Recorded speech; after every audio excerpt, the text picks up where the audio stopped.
good morning, and welcome to Breakfast with Bridgett, live on News 6 Plus and clickorlando.com. I'm your host, Bridgett Ellison, here on this Giving Tuesday, December 3rd, 2024. It is Giving Tuesday, so here at News 6, we are doing a very special phone bank today. You can call 888-436-6665, and you can give to the Angel Tree Program. So if you've been meaning to adopt an angel and haven't had a chance to get out to one of the locations and check that out, you can call in and donate to help adopt an angel today. So it's a great way to give. We'll be standing by all day at that number, 888-436-6665. I always get mixed up with all the sixes, but give us a call again, 888-436-6665, to help adopt an angel today for the Salvation Army Angel Tree.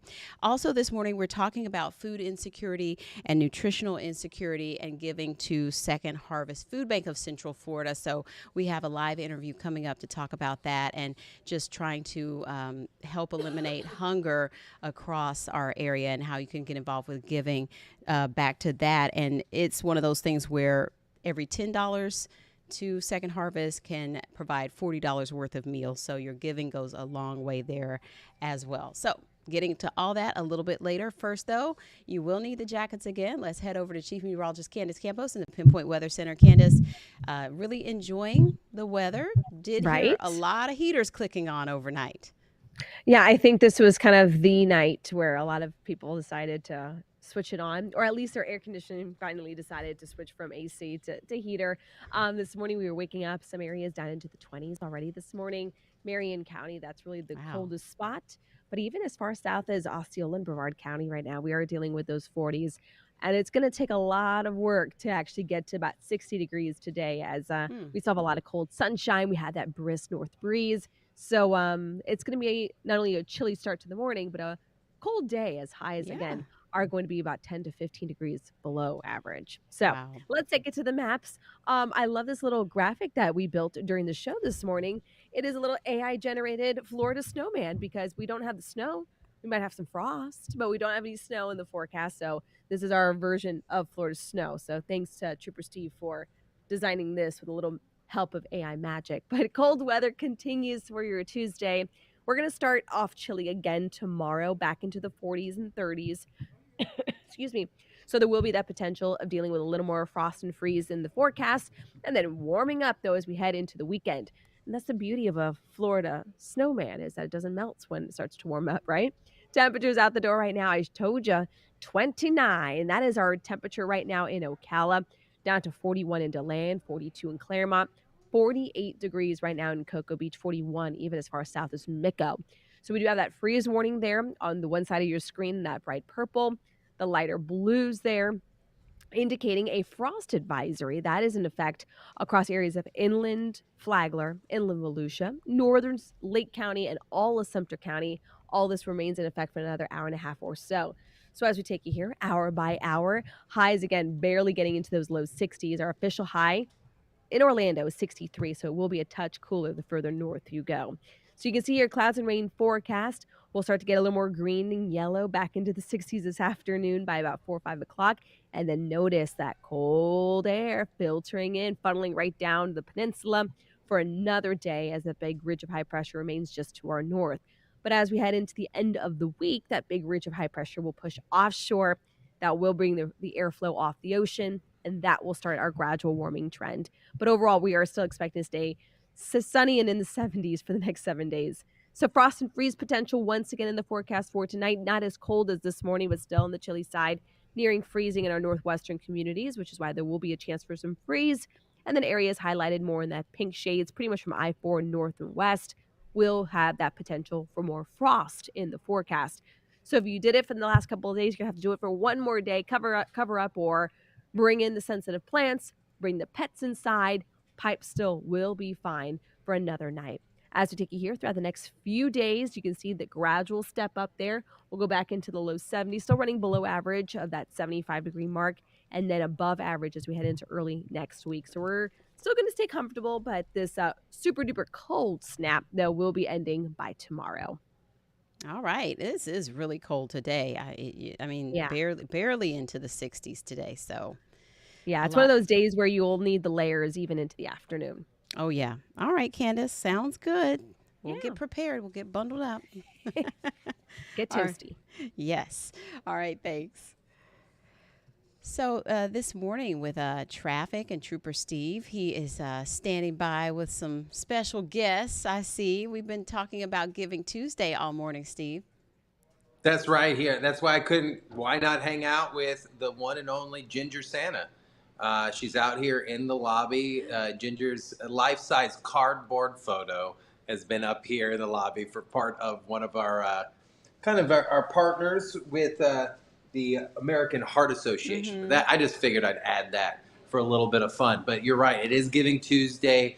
You know, we wanted to get in on some of what we have going on here. So I figured since the roadways aren't doing too bad, there's no major crashes out there, and it's fairly routine. Let me show you what we have going on over in our Studio B right now, because that's what we've been talking about all morning with Giving Tuesday, the Salvation Army here, the one and only, of course, Captain Ken Chapman. It's Major Ken Chapman. I really hope the signal stays strong while we're in here and hanging out. But the crews have been in here hanging out all morning. We have that phone drive currently happening right now, and it's going to be going on all day. So you can see the volunteers are all hanging out. We have Major is here.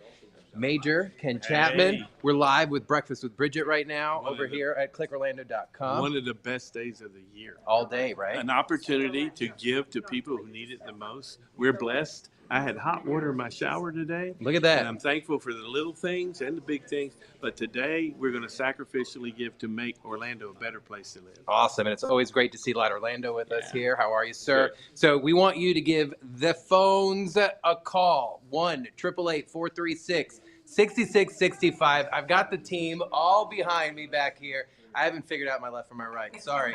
But you can see them there. So give them a call. They're going to be here all day. And you know we enjoy this stuff. There's the graphic up on the screen. 5 to 7 p.m. Awesome. Give them a call. You guys know this is the best time of the year here at News 6. And Bridgett, you know I love Christmas. So Oh, yeah. anytime that we can get together and do something like this, it gets us all pretty excited. Since news isn't always good, it's nice when we can focus on this. Yes, and I would say the distribution day is just, it's not like anything you normally would ever see on the news. So it's just a feel-good day. We're looking forward to that and really appreciative of all the folks who've been able to, chip in and help out all these thousands of children and seniors. It's going to be a great Christmas thanks to, generous hearts out there. Yeah, you feel, it's one of those emotions where you feel the love, you physically feel the love, like in your body, where you're just like, you know what I'm talking about. Oh, Everyone yeah. at home knows exactly And they what can I'm call talking in about. and be a part of that today. And then when we have distribution day in just, a few weeks, it's going to be an amazing day. And Yes. and them knowing that they're a part of that is special. Yes. So don't forget, I'll have that comedian with me, not comedian, magician today. He's also pretty funny, but he's a sergeant with UCF Police Department, and he's a part-time magician. We had to reschedule, but he will be in the truck today for a great interview and hopefully a little sleight of hand. So join me. 10 a.m. Yes, ma'am. 10 a.m. Perfect. All right. Thanks so much, Trooper Steve. See you then. See ya. All right, we do have to get to a little bit of news, and unfortunately, an Orlando firefighter was hurt battling a fire in a neighborhood overnight. This happened along East Amelia Street, just north of Lake Eola. We know another person was also hurt. It's unclear how bad the injuries are right now, but we're trying to check for more updates. We'll keep you posted here on clickorlando.com. Of course, officials say that they are investigating this as a possible arson. So they called in their arson and bomb squad to investigate that fire off of East Amelia Street. Also this morning, the woman convicted of allowing her boyfriend to suffocate in a suitcase has received a life sentence. Sarah Boone will spend the rest of her life behind bars, but she and her legal team are saying that she wants to fight that and says that she was not expecting to get a life sentence over this second-degree murder case. But News 6's Laverne McGee explains more. The hearing lasted about 2 hours this afternoon. The judge heard from people who both supported Boone and those who wanted her to get the maximum sentence. Prosecutors say she showed little remorse, and even in her closing remarks, she portrayed herself as the victim. I forgive myself for falling in love with a monster. Before being sentenced to life in prison, Sarah Boone read a prepared statement where she named all of the people she wanted to forgive. Back in October, Boone was found guilty of second-degree murder in the death of her longtime boyfriend, George Torres Jr. Prosecutors say he suffocated inside of a suitcase in February of 2020. Boone said she forgave her boyfriend's family for what she described as turning a blind eye to the abuse she claims she suffered.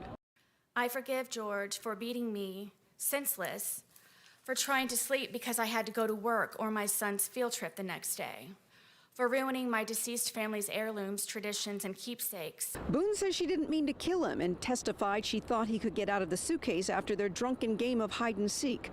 Before Boone read her statement, Tora's mother was in tears as she told the court how much she loved and missed her son. She don't only kill my son, she killed a father, a brother, an uncle. Torres' sister Victoria made it clear how she feels about Boone. And Sarah deserved to rot in jail.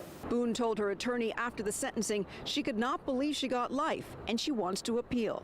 At that point, it's back to square one for negotiations with the state attorney. But of course, that's her hope, that she wins an appeal. Nobody wants to do life in prison. In Orange County, Laverne McGee, Getting Results, News 6. And so we will keep you updated of any new developments in that story. And also this morning, more news about city leaders in Mount Dora working on a foul odor that neighbors keep complaining about in Mount Dora. News 6's Mark Lehman has more about why some residents say they can't go outside without this horrible stench. At night, especially when the wind settles down, it can get quite intense. Dan Quinn has lived in the Sullivan Ranch neighborhood for 10 years, and he says lately an awful stink has permeated the area. What's the situation with this smell? Well, for the most part, we think it's the lifting stations. Quinn and many of his neighbors believe it's a nearby wastewater treatment plant that's to blame. After years of complaints, Mount Dora launched a 6-month study to find out if the mystery stench is in fact coming from that facility or some other place, like a nearby farm or landfill. Some of the more active folks in the area have gone through and, yeah, it's not the mushroom farm, it's not the landfill, it's not anything else. The only thing left is the lifting station. After 3/4 of results, the city held a meeting last month and said there's not enough data to show the odor is coming from the treatment facility, but they're also waiting on the complete findings of that study. Meanwhile, the report says hundreds of residents have recorded odor observations during that same time. I'll keep passing the city. Eventually, they'll start listening to the people. So we'll see. And we will see, so we'll keep you updated there. We will take a quick break. We'll be back with more with Second Harvest Food Bank and their Health and Hunger program and how you can help out on this Giving Tuesday. Welcome back at 7:45 this morning. We are talking about the Health and Hunger program with Second Harvest Food Bank of Central Florida. And this morning we have Don Coffernus with us, Chief Health Systems and Financial Officer with Second Harvest. Good morning, Don. Hi, good morning, Bridgett. Thank you for having me here today. It's great to have you, and it is Giving Tuesday, and so we know Second Harvest Food Bank works with so many groups across Central Florida. What's the current status of hunger and trying to help people across Central Florida? Well, unfortunately, we have 1 in 8 people who are food insecure, and even worse, 1 in 6 children. And it just continues to grow in need. There are affordable housing issues, and just the cost of food and inflationary impact is really making our neighbors struggle with knowing where or when their next meal may be coming from, and making difficult choices between, do we pay rent, do we buy food, do we fill our prescriptions? And those choices are really impacting the quality of foods that are going into their households. And so when we talk about food insecurity versus hunger, there are some different things that go on there. Can you help people understand what that means? We were just talking about the Angel Tree with Salvation Army, and just there are so many people in need, but there are different levels to this crisis when it comes to the food insecurity and hunger? Yes, as it relates to our health and hunger initiatives, when we talk about our food insecure population, we we know that there's a segment of our neighbors who just don't know where or when their next meal may be coming from. And when we pair that food insecurity with nutrition insecurity, that's the most vulnerable population that we serve. And imagine being both food insecure, not knowing where or when that meal is coming from, and then being diagnosed with a diet related chronic illness such as diabetes, knowing that the types of foods that you have access to are going to make a big difference in your health and your well being. So that's where our health and hunger program initiatives really come into play and want to help that very vulnerable population. Hmm. And so you work with hundreds of partners across the area, and it's more than 300,000 meals a day that you're able to put out. That is correct. We are very fortunate in that we have a network of over 750 community partners. Most of them, I would say around 550 of them, are traditional partner agencies. And we're able to work with those agencies and not only getting food into the communities, but really focusing on the types of foods and ensuring that our neighbors who show up at those locations have access to healthy, nutritious foods like fresh produce, whole grains, lean proteins. And then the other sites or the other partners that we have to take us over that 750 mark are school sites and our healthcare providers. And we love to work directly with them in some of the other options that we have around our health and hunger strategy work. You touched on the nutrition insecurity, and sometimes it comes about for different reasons. So it's not just the access or the food deserts per se, where maybe you live in an area where maybe there's not a close proximity to fresh foods or stores with fresh foods. Maybe you don't have transportation to those places that have the fresher foods. And the food bank, when we think about donating, a lot of times we say bring non-perishable items, but you're distributing plenty of fresh items thanks to our local farmers and different suppliers who are able to sell you foods at a discount.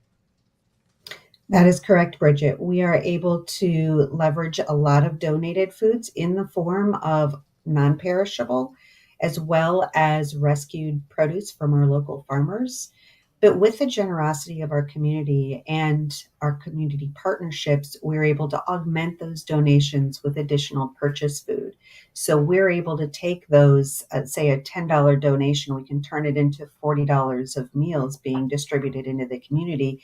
But we do that also by purchasing the healthy choice options as well. And when I talk about what we do with the healthier foods and the health and hunger work, we can't just provide a meal. I mean, we could, but it's not enough. We like to pair providing healthy, nutritious foods to our neighbors in need with nutrition education to go alongside that, to really educate those who need the education most about why certain food choices are beneficial for them if they have a diet-related chronic illness. And then we're also able to partner with our healthcare providers in the community and put together very specific boxes, food boxes, such as maternal health boxes or diabetes prevention boxes. And we have the ability to scale it and make it very individualized up to individual medically tailored meals. Hmm. And how can we look at that from the educational standpoint when you say working with people about those diet choices? How does that happen? How, like, if, for instance, today, where is that happening? Is it in the schools? Is it in community centers? How do you do that outreach? It's in a variety of locations throughout our 7 county service area. We have 9 nutrition educators who do a series of classes all throughout our community. And you're able to access those locations by going on our website at feedhopenow.org. and you're able to find where we're doing nutrition education classes. And some examples of what those classes might look like or sound like include general nutrition education about macros, macronutrients, micronutrients, why they're important for individuals and how they can be utilized in balancing a diet. They talk about how to read nutrition labels, portion sizes, cooking demonstrations in order to know what to do with that papaya or what to do with certain other produce items and how to make the most of those nutrients. This is such an ongoing crisis, a worldwide issue. When you look at the big picture, what are some of the things that you think need to happen that could help? And you know, this is just, it's one of those things where we're doing the work every day to just help those who are in crisis in the moment every day. 300,000 meals a day with Second Harvest, but what are some of those solutions? Because even some of the programs that are in place, even around the world, may not necessarily be solutions. That's a fabulous question. I'm glad you asked it. Second Harvest Food Bank addresses food and nutrition insecurity by both feeding the line of need, by putting the food into the community that our neighbors rely on and need, but also shortening the line of need by being very intentional about the nutrition piece of it and working with community partners in expanding on that. We have a spectrum of care that we're able to offer patients who are under the care of a healthcare provider within that spectrum, anywhere from accessing produce through the medically tailored meals, meal distribution. And when we look at healthcare on that shortening the line of need lens, we know that healthcare costs are really climbing to an unacceptable level, not only here locally, but across our nation. And as it approaches approximately 20% of GDP, 85% of healthcare costs are related to diet-related chronic illness. And we can do something about that. We can do something about that by using food as medicine to first and foremost improve the quality of lives and improve the overall health and well-being of our neighbors. And then secondarily, it reduces our overall healthcare costs. Right, right. And we could go on and on. I mean, this is it's so cyclical, and when you start talking about ingredients and like you said, food is medicine, but you know, conversely, many things in our foods are not good for us. And so, like you said, the access as well, influencing things. So how can people get involved? Because I know that we talked about this earlier. $10 goes a long way with Second Harvest. And so hopefully people will be generous on this Giving Tuesday and think about going to feedhopenow.org.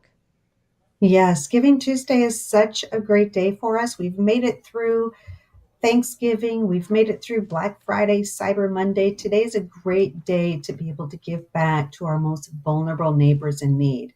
So I encourage everyone, please participate in Giving Tuesday.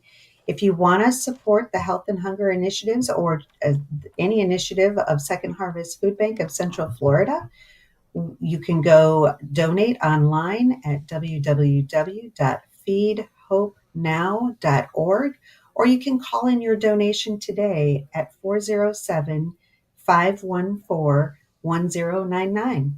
Awesome. Well, Dawn, thank you so much for the insight this morning, and hopefully people will think about putting their Giving Tuesday funds towards Second Harvest today.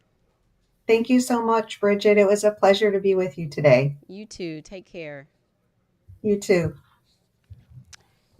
Like we mentioned, it is Giving Tuesday. We're also raising funds for the Angel Tree. You can call 888-436-6665 to help donate to the Angel Tree program. We have 5,000 children and 1,000 seniors that need some special items for this Christmas, and you can be a part of helping make that happen for those folks in need.